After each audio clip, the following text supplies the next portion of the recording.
Shalom, kasih salam kiri kanan. Hai kamu yang ganteng, hai kamu yang cantik. Mari kita dengarkan firman Tuhan. Sering saya mendengar ketika worship leader memimpin, dia berkata seperti ini. Mari kita memuji Tuhan. Mari kita sembah Tuhan. Mari kita naikkan puji-pujian. Sebab tembok Yeriko runtuh karena puji-pujian. Ada amin? Amin. Salah. Tembok Yeriko tidak runtuh karena puji-pujian. Mari kita buka firman Tuhan di dalam Ibrani 11 ayat yang ke-30. Ibrani 11 ayat yang ke-30. Saya bacakan, Alkitab kita sama, amin. Amin. Karena iman, maka runtuhlah tembok-tembok Yeriko setelah kota itu dikelilingi 7 hari lamanya. Worship leader, singer, song leader, kasih salam kiri kanan. Tembok Yeriko runtuh karena iman, bukan karena puji-pujian. Puji-pujian adalah alat yang dipakai Tuhan, adalah langkah iman mereka untuk menunjukkan ketaatan kepada Tuhan. Gereja ini berdiri bukan karena orang-orang yang ada di dalamnya kaya-kaya. Bukan juga karena orang-orang yang ada di dalamnya ganteng-ganteng atau cantik-cantik. Walaupun saya sering kali menolak bahwa saya tidak ganteng, itu aja. Gereja ini tidak didirikan juga atas dasar dengar-dengaran suara Tuhan. Gereja ini didirikan karena ketaatan terhadap suara Tuhan. Dan ketika kita taat kepada suara Tuhan, pasti ada hambatan. Tuhan memerintahkan kita untuk memberkati. Dan kita berdoa supaya betul-betul Tuhan yang jagai anak-anaknya. Amin. Anak-anak dibaptis paksa, pakai gayung, digerojok dalam nama Tuhan Yesus. Mereka percaya Tuhan sudah lahir sebagai seorang ibu, heavenly mother. Dan sudah jelas sesat, karena Tuhan tidak pernah menjadi seorang ibu. Tuhan tidak pernah datang ke dunia kedua kalinya dengan menjadi seorang ibu. Tetapi masih ada yang bertanya, aku kagum dengan opa-opa itu. Ganteng, cakep. Masa sih sesat? Teman-teman yang dikasihi Tuhan. Penyesatan zaman sekarang bukan orang menggunakan topeng hantu, kita pasti takut. Penyesatan dengan zaman sekarang melalui orang-orang yang sangat cakep. Seperti opa-opa Korea itu. Tidak fasih berbahasa Indonesia, ada yang merekam. Ganteng. Yang disorot itu bukan ajaran sesatnya, gantengnya. Bayangkan, inilah anak-anak Tuhan kekinian. Kasih salam kiri kanan, kamu kekinian banget memang. Yang dicek bukan ini ajarannya sesat atau tidak sesat, tetapi gantengnya, hebatnya, radikalnya. Iya, radikal, rada-rada nakal. Ya. Sidang jemaat yang dikasihi Tuhan, gereja Tuhan harus berani untuk menyatakan kebenaran, sekalipun kebenaranmu akhirnya membuat kamu dianiaya. Kalau Rasul Paulus punya IG di zaman sekarang, saya percaya IG-nya Rasul Paulus bukan berbicara makanan, sekalipun saya banyak teman yang punya IG berbicara makanan. Dan itu tidak dosa.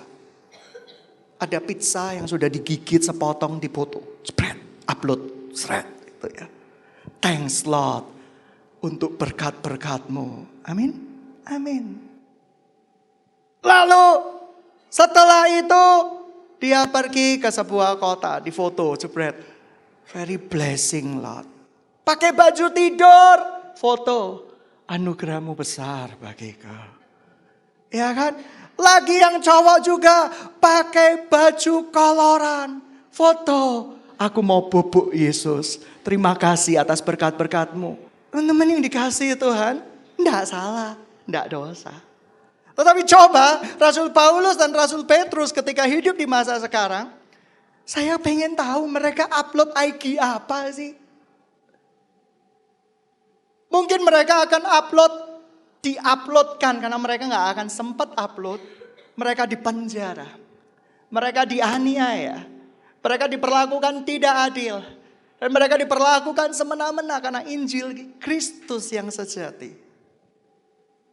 Hari-hari ini media membuat pikiran kita dicuci otak, menggantikan dengan kebenaran-kebenaran yang sejati.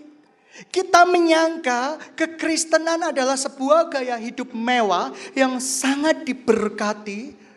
Dan begitu banyak anak Tuhan yang hidupnya benar-benar tulus untuk kerajaan Tuhan terintimidasi. Orang yang kemarin aku injili, yang menolak Injil yang sejati, kok hidupnya lebih bahagia ya?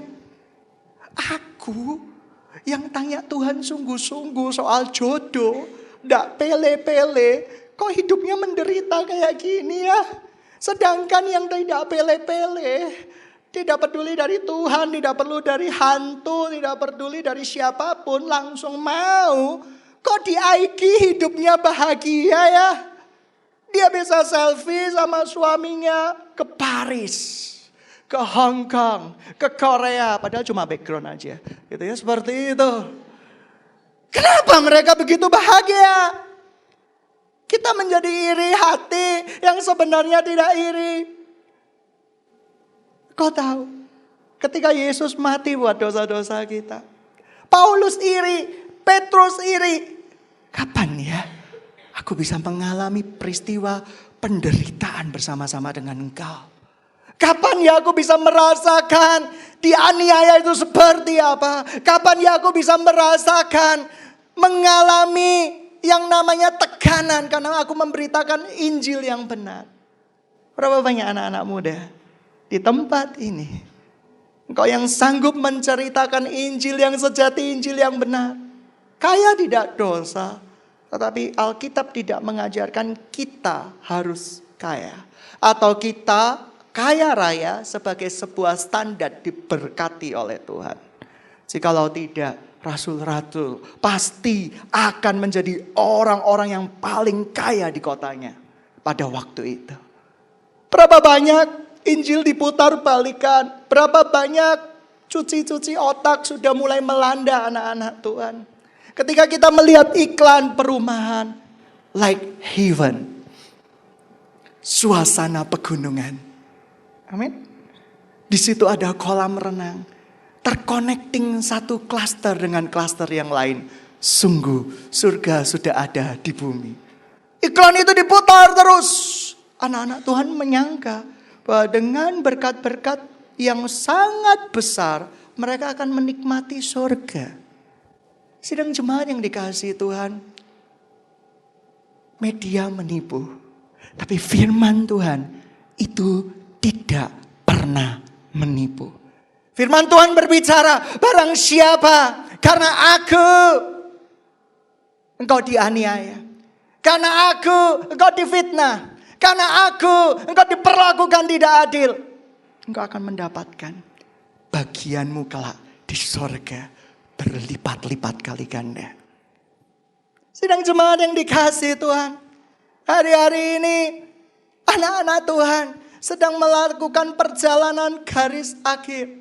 Saya percaya bumi ini sedang mendekati usianya. Gempa bumi, pesawat jatuh, bencana di mana-mana. Itu menjadi sesuatu yang kalau dulu kami bisa, wow, kasihan ya.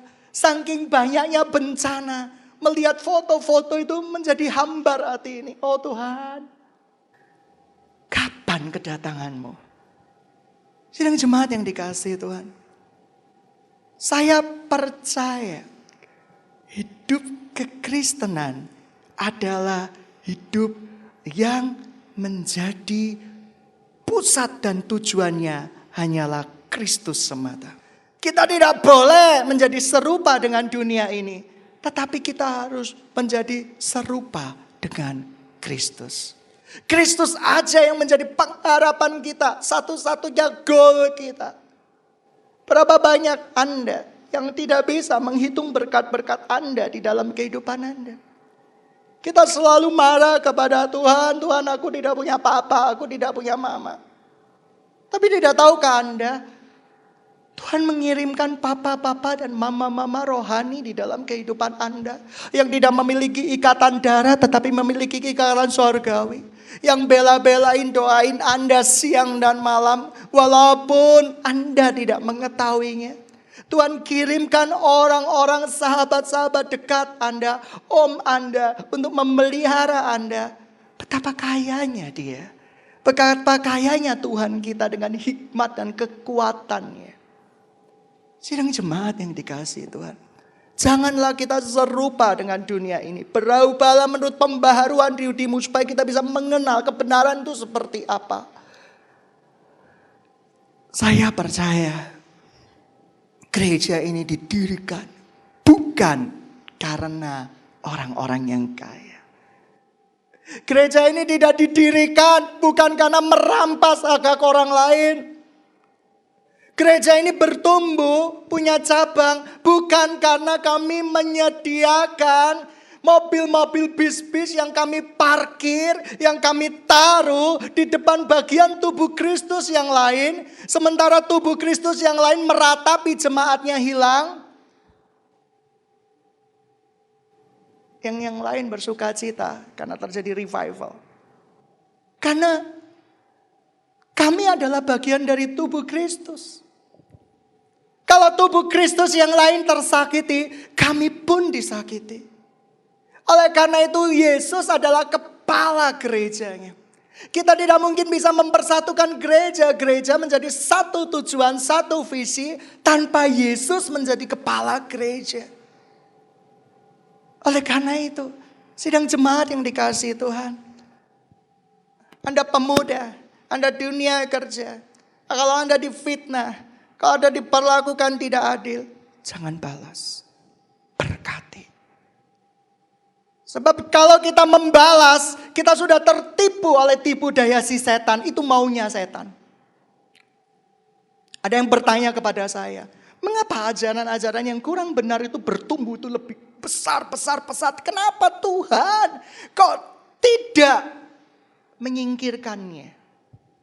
Saya mau kasih tahu perumpamaan gandum dan ilalang. Tuhan izinkan gak ilalang itu tumbuh besar? Ya, diizinkan. Tuhan izinkan gak gandum itu hidup bersama-sama? Ya, diizinkan. Tapi pada hari penghakiman, Tuhan akan memisahkan gandum dan ilalang itu. Ilalang berbicara ajaran-ajaran yang tidak sehat. Gandum adalah orang-orang yang hatinya tulus untuk Tuhan. Yang tidak tahu, yang dia ikuti itu bermasalah. Kamu lihat sebuah sekte yang mengaku Yesus sudah lahir sebagai seorang ibu. Radikal banget. Ditangkap satpam tertawa. Tetapi mengapa Tuhan izinkan itu terjadi? Mengapa Tuhan izinkan ketidakadilan? Sebab Tuhan tahu menaruh penghakimannya pada hari terakhir. Banyak orang yang berkata, Yesus. Tetapi pada hari terakhir Alkitab mencatat, I don't know, aku gak ngerti kamu. Yesus mana yang kamu sembah? Yesus yang memberikan kemakmuran, Yesus yang memberikan semua yang kamu ingini, yang memuaskan hatimu. Kalau begitu, surganya adalah surga imajinasimu, bukan surga sesuai dengan firman Tuhan. Kenapa? Pada hari terakhir Yesus sudah menubuatkan bahwa hari-hari terakhir ada banyak orang yang berteriak-teriak, Yesus. Yesus, lu gak inget gua dah? Kapan hari ya, gua waktu di SMA nyembuhin 7 anjing Tuhan. 7 kucing. Aku loh Tuhan punya karunia kesembuhan. Mungkin Anda berkata, oh Tuhan engkau gak tahu waktu di kampus Tuhan. Temanku yang buta Tuhan bisa berjalan kembali Tuhan. Temanku yang mendengar Tuhan, yang tuli Tuhan bisa mendengar kembali. Walaupun kamu punya kekuatan untuk menghasilkan kuasa Tuhan seperti itu. Tapi apa yang terjadi? Nyala engkau pembuat kejahatan, aku tidak mengenal engkau. Artinya apa? Mereka yakin yang mereka lakukan itu untuk Tuhan. Mereka yakin yang mereka lakukan itu untuk Kristus. Mereka yakin mereka berada di jalan yang benar. Tetapi Yesus tidak kenal mereka. Kenapa Yesus tidak kenal mereka? Kenapa Tuhan Yesus berkata, nyala engkau pembuat kejahatan? Sebab mereka gak kenal Yesus yang sejati. Yang ada adalah Yesus imajinasi. Tahu gak Yesus imajinasi itu apa? Ketika kita datang ke sebuah KKR. Kita maju ke depan. Kita gak mau belajar firman Tuhan sungguh-sungguh. Kita mengimajinasikan. Kalau waktu itu kamu sedang pahit dengan ibumu. Engkau mengimajinasikan Yesus itu menjadi seorang mama. Peluk kamu. Pada waktu itu mungkin kamu miskin, tiba-tiba kamu rindu diberkati. Dan itu besoknya kamu diberkati dan kamu anggap itu dari Tuhan. Yesus bukan Sinterklas. Yesus bukan ahli sulap. Yesus adalah Tuhan. Iman adalah ketaatan. Ketaatan gak maksa Tuhan. Taat artinya percaya apapun yang Tuhan sediakan buat gereja ini. Buat pelayanan ini, mari kita berlomba di dalam gelanggang pertandingan yang Tuhan sudah siapkan buat kita semua. Amin. Amin. Tidak ada yang bisa pisahkan kita dari kasih Tuhan kok. Teman-teman, jangan iri dengan orang-orang yang berbuat jahat. Sekalipun orang itu menyangka berbuat benar untuk nama Tuhan. Jangan iri. Kau tahu? Pengikut sekte Tuhan adalah ibu. Saya terkejut sekali.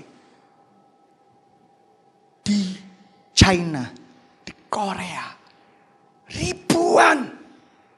Bahkan Church God Almighty, Anda bisa search di Google. Mereka memaksa gereja lain bergabung dengan mereka. Dibaptis paksa, dikatakan di luar gereja mereka tidak bertumbuh. Pada satu kali setelah puluhan tahun diyakini kebenarannya, ajarannya, 2-3 tahun ini sangat menyimpang. Kamu lihat video-videonya mengharukan, menggetarkan hati. Tahu gak yang terakhir apa yang terjadi? Shalom, yang terakhir apa yang terjadi? Dia bunuh pendeta-pendeta. Dia bunuh orang-orang Kristen yang tidak sependapat dengan gerejanya. Kasih salam kiri kanan. Kamu penganut sekte itu kah? Sidang jemaat yang dikasihi Tuhan. Firman Tuhan itu ya dan amin. Keselamatan itu hanya di dalam Kristus Yesus. Tidak lebih dan tidak bukan. Tempat ini mengajarkan sederhana. Bahasa roh. Saya review sebentar. Saya berbahasa roh. Tetapi di pertemuan jemaat saya gak mau bahasa roh. Kenapa? Karena Alkitab suruh. Hendaklah di dalam pertemuan jemaat jangan berbahasa roh. Karena bahasa roh itu untuk membangun dirimu sendiri. Jikalau ada orang yang datang tidak tahu bahasa roh itu apa, kamu akan dianggap. Bagi saya, ciri orang dipenuhi Roh Kudus berbuah roh. Ketika engkau bahasa roh, raba, se. Besoknya titip absen. Kira-kira percaya enggak? Kira-kira itu dari Tuhan enggak? Ketika engkau sedang menyiapkan contekan kudus. Contekan kudus tahu ya? Contekan untuk sebuah tujuan membahagiakan orang tua. Kalau kita dapat A kan orang tua bahagia, Tuhan disenangkan. Amin. Yang bilang amin maju ke depan gitu ya, seperti itu. Kita bikin contekan kudus. Dulu saya sebelum bertobat juga gitu, bikin contekan kudus. Dan saya salah memahami tentang bahasa roh. Bayangin, bahasa roh gue gunakan sebagai sarana supaya dosen tidak melihat contekan saya. Tak lihat, tak perlu lihat, tak perlu lihat, tak perlu lihat, tak perlu lihat, tak perlu lihat, tak perlu lihat. Tuhan jagai aku, Tuhan jagai aku percaya Tuhan. Dia tidak bisa melihat Tuhan, aku percaya Tuhan. Aku mau bahagiain orang tua saya Tuhan. Dalam nama Yesus. Itu dikatakan penuh Roh Kudus. Banyak orang berani bersaksi di IG. Yesus adalah Tuhanku.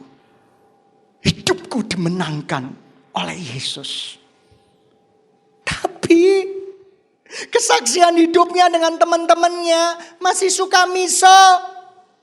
Masih suka kata-kata kutuk. Tapi dia ngaku bahasa roh. Saya kasih tahu ya. Tipuan penipu di akhir zaman. Ayo sekarang saya mau tanya. Ini beneran. Ini untuk membuktikan kebenaran firman Tuhan. Bilang la. 20 kali. Loh serius, ini saya berdiri di atas firman Tuhan. Ya. 1, 2, 3. La. Ya wes, sudah ya. Terus sekarang si bilang. Si. Do re mi fa sol la si do. Gitu ya, seperti itu. Nah, do re mi fa sol la si do. Sekarang saya mau tanya. Ketika di pertemuan jemaat saya ngomong kayak gitu terus, ya si la mi gitu ya, seperti itu. Kira-kira kalian di pertemuan ke-20 kali dapat nggak bahasa saya? Dapat. Karena apa? Manusia punya otak kecil. Otak kecil ini merekam bahasa bayi. Tahu nggak bahasa bayi? Kalau anak kita lucu ya, anaknya siapa? Gitu ya. Kalau bayinya jelek, nggak ngembesin, gitu ya, seperti itu. Awas kamu ya, seperti itu. Sidang jemaat yang dikasihi Tuhan. Sering kali anak-anak Tuhan ketika berbahasa roh, do. Tuhan memberikan suara di hati saya. Apa yang dia katakan? Loh, Tuhan nggak tahu ya? Malaikat nggak tahu, Tuhan nggak tahu, iblis nggak tahu, dia sendiri pun tidak tahu apa yang dia ucapkan. Tapi bahasa roh itu ada nggak? Ada. Bahasa roh adalah ketika engkau menerima Yesus, dibaptis atas nama Bapa, Putra, dan Roh Kudus. Pendeta ini ngajarin sudah sampai 100 kali. Saya akan beritahu 1000 kali. Karena ulangan kasih tahu apa? Beritahukan kepada anak-anakmu siang dan malam. Saya baru seminggu sekali aja, kalian kok panik. Gitu ya. Ini siang dan malam disuruh ngingetin anak-anaknya. Saya baru seminggu sekali. Kadang seminggu 2 kali ngingetin. Nah, teman-teman yang dikasihi Tuhan. Kamu tahu gak sih kenapa sejarahnya dahulu diperintahkan untuk dibaptis oleh Roh Kudus? Karena Alkitab ini ada 3 fase. Perjanjian lama, perjanjian baru, dan hidup masa kasih karunia. Pada waktu perjanjian baru dibagi 2. Yesus mati, Yesus bangkit, Roh Kudus belum turun.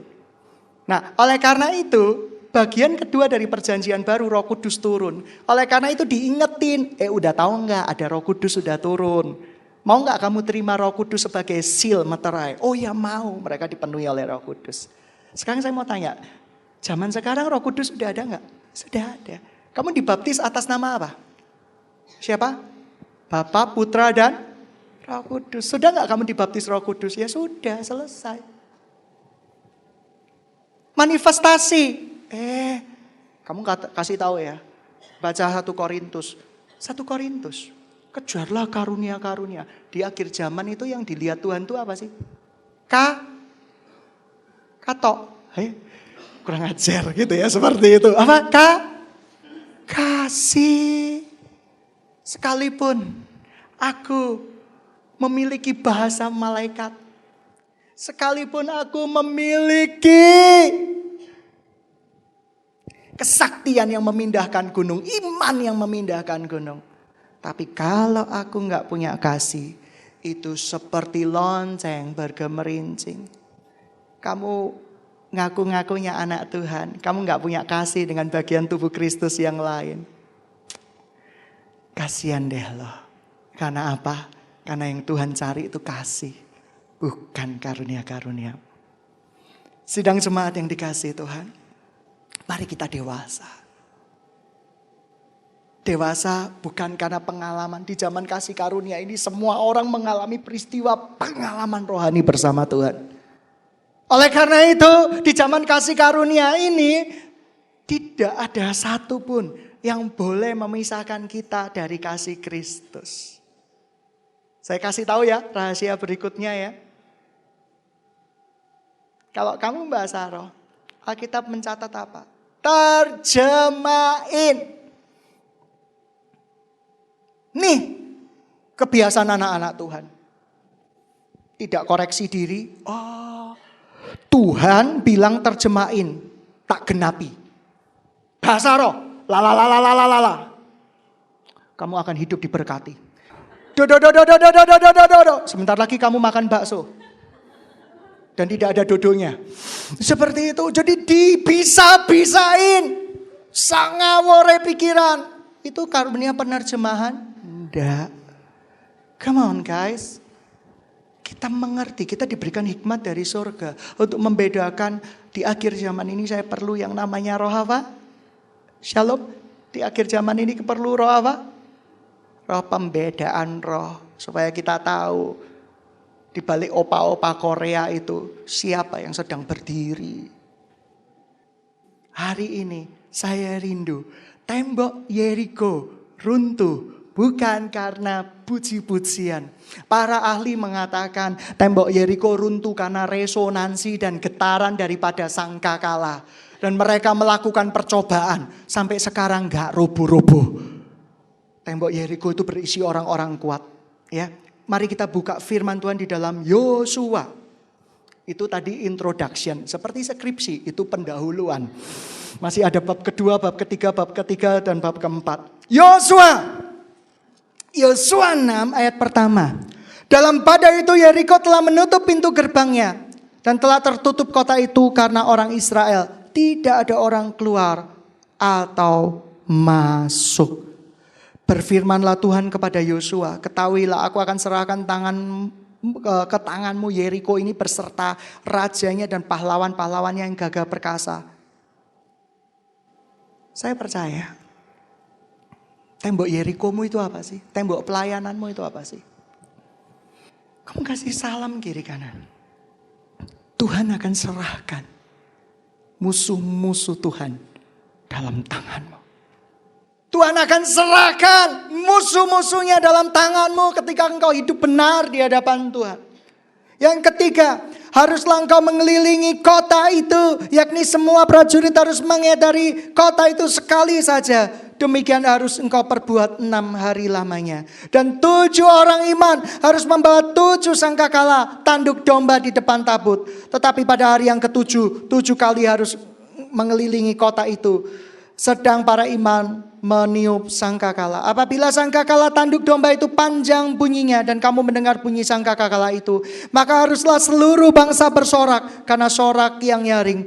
Maka tembok kota itu akan runtuh. Lalu bangsa itu harus memanjatnya dan masing-masing langsung ke depan. Kemudian Yosua bin Nun memanggil para imam dan berkata kepada mereka, angkatlah tabut perjanjian dan 7 orang imam harus membawa 7 sangkakala tanduk domba di depan tabut Tuhan. Titik. Yang menyebabkan tembok Yeriko runtuh ritualnya atau ketaatannya. Ketaatan. Gereja ini, kami bukan orang-orang kaya. Kami memulai dengan pasukan yang habis. Tidak berdaya. Tetapi Tuhan berkata, jadi. Hari-hari ini kami mau menceritakan kebenaran firman Tuhan tanpa menghakimi orang. Karena penghakiman itu milik Tuhan. Kita nggak boleh hakimi. Penghakiman milik Tuhan, tetapi kita harus berani berteriak, berani bersuara. Ketika ada segala sesuatu khotbah yang melawan kebenaran firman Tuhan itu sendiri. Revival adalah hati kamu yang bersyukur terhadap pemberian Tuhan. Itu kunci revival pertama. Bersyukur menerima dirimu. Aku gemuk, aku kurus, aku langsing, aku berharga di mata Tuhan. Itu kunci revival yang pertama. Sudahkah engkau menerima dirimu sebagai orang yang berharga di mata Tuhan? Siapa yang belum angkat tangan? Berikutnya, bahwa apa? Saya percaya kalau kita mengerti kita dicintai Tuhan dan berharga di mata Tuhan, Jesus adalah cukup bagi kita. Di Surabaya Barat kemarin saya khotbahkan Yohanes 6. Yesus pada waktu itu apa? Khotbah memberi makan 5.000 orang. Kita terlalu terpesona dengan Yohanes 6 yang 5.000 orang itu. Tapi kita lupa Yohanes 6 itu bukan bercerita tentang mujizat Yesus 5 roti dan 2 ikan. Kronologisnya 5 roti dan 2 ikan, 5.000 orang. Yesus pergi naik kapal, diikuti muridnya. Pada waktu pagi, 5.000 orang itu masih nunggu. Yesus menantang mereka untuk menerima dia sebagai roti kehidupan. Bukan berkat-berkat 5 roti dan 2 ikan itu. Apa yang terjadi? Banyak orang mengundurkan diri. Lalu Tuhan Yesus lihat murid-muridnya. Yang 12 orang itu dengan 100 yang tersisa. Kamu gak ikutan? Enggak. Karena aku tahu engkau yang kudus dari Tuhan. Itu Yohanes 6. Segala perkara dapat kutanggung di dalam Dia yang memberikan kekuatan padaku. Ayat ini sering digunakan untuk pebisnis. Segala perkara akan kutanggung di dalam Dia. Ngerti gak sih konteksnya? Konteks daripada Filipi itu berbicara tentang apa? Penganiayaan. Segala perkara yang dituduhkan padaku, segala hal yang tidak benar yang dituduhkan padaku, karena aku melakukan Injil Kristus tercinta, aku bisa menanggungnya di dalam Engkau yang memberikan kekuatan padaku. Sidang jemaat yang dikasihi Tuhan, sudah Anda mengalami revival? Revival mencintai dirimu karena engkau dicintai Tuhan. Engkau berharga di mata Tuhan. Yang kedua, bersyukur. Bersyukur dengan anugerah yang beri. Tidak usah banding-bandingin dengan orang lain. Saya rindu melihat kemuliaan Tuhan dinyatakan. Revival itu terjadi apabila kita bisa mensyukuri berkat-berkat Tuhan dan menghitung berkat-berkat Tuhan. Betapa kita itu sangat diberkati Tuhan. Dan yang ketiga, revival itu terjadi apabila kita taat. Iman muncul karena ketaatan. Tidak mungkin iman dulu baru taat, taat dulu baru iman. Bagaimana kita bisa punya iman kalau kita tidak mau taat? Dan terlebih dari semuanya itu, kasih karunia.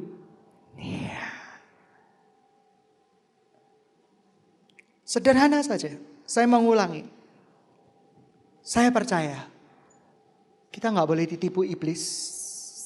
Jangan sampai iblis membuat kita marah, kecewa, menghakimi orang-orang yang tidak baik sama kita. Jangan. Kita lepaskan berkat, kita lepaskan pengampunan, kita lepaskan kasih setia Tuhan. Sebab kita tahu bahwa kasih Tuhan itu besar, melebihi pedang sekalipun. Sudahkah Anda menerima revival hari ini? Revival itu dimulai dari kamu menerima Yesus. Menerima Yesus artinya apa? Menerima dirimu untuk dipakai Tuhan sebagai alat kerajaannya. Yang kedua, revival itu apa? Kamu bersyukur dengan gelanggang yang Tuhan sudah berikan. Berkat-berkat yang Tuhan sudah berikan. Engkau gak iri hati dengan orang lain, IG orang lain yang pergi ke Paris. Menggunakan tas yang sangat mahal. Yang kapan hari saya baru tahu ada tas 1M harganya. Gak perlu iri hati, gelanggangmu beda. Kalau dia punya gelanggang seperti itu dan Tuhan suruh, ya gak apa-apa. Aku mencintai gelanggangku. Dan aku akan menyelesaikan gelanggangku sampai finishing well. Dan yang ketiga, revival terjadi karena kita taat. Tuhan sering bilang sama saya, Daniel, aku sering memberikan petunjuk kepadamu. Di antara petunjuk-petunjuk itu, berapa yang aku ingkar janji dan berapa aku yang tidak pernah melakukan. Tuhan melakukan semua. Tapi belum terjadi karena apa? Karena enggak taat. Sepele. Mungkin hari ini Tuhan mendengarkan suaranya. Minta maaf sama papamu. Karena doa-doamu terhalang karena kamu masih benci sama papa kamu. Taat enggak kamu? Enggak, papaku itu gak ngerti. Istri 1, simpanan 20. Enggak ngerti. Pak pendeta bisanya cuma ngomong. Bilang hari ini. Kalau kamu telepon papa kamu gak bisa, kamu bilang. Waktu telepon gak nyambung, Pak, aku mengasihimu, memaafkanmu. Titik. Pengampunan. Kuasa Tuhan bekerja. Kalau engkau berkata bahwa aku gak bisa ngampuni. Aku gak bisa ngampuni anakku. Bilang hari ini, aku memang gak bisa ngampuni engkau. Tapi Yesus yang aku cintai menyuruh aku untuk mengampuni engkau. Pengampunan itu berat. Udah berat. Apalagi melupakan. Kalau mengampuni dan mengingat-ingat, semua orang bisa. Tapi mengampuni dan melupakan itu berat. Udah, lupakan. Karena bagi saya pribadi, mari kita berjuang di dalam gelanggang pertandingan kita. Tidak usah lihat orang lain. Tidak usah lihat kiri kanan. Mungkin ada anak-anak rohani yang berkata, caranya curang. Mengapa mereka seperti ini, mereka seperti itu. Dagangnya curang, menipu dan yang lain-lain. Kamu gak usah ikut-ikut. Kamu gak usah ikut-ikut. Karena apa? Karena Yesus melihat hatimu. Kamu gak akan dipermalukan. Kamu gak akan dibiarkan selama-lamanya masuk di dalam lembah kekelaman. Tuhan akan tahu cara mengangkat engkau. Tuhan Yesus tahu cara mengangkat engkau. Berapa banyak orang yang gak bisa mengampuni dirinya sendiri. Oh, aku itu dosa. Aku ke KKR berapa kali.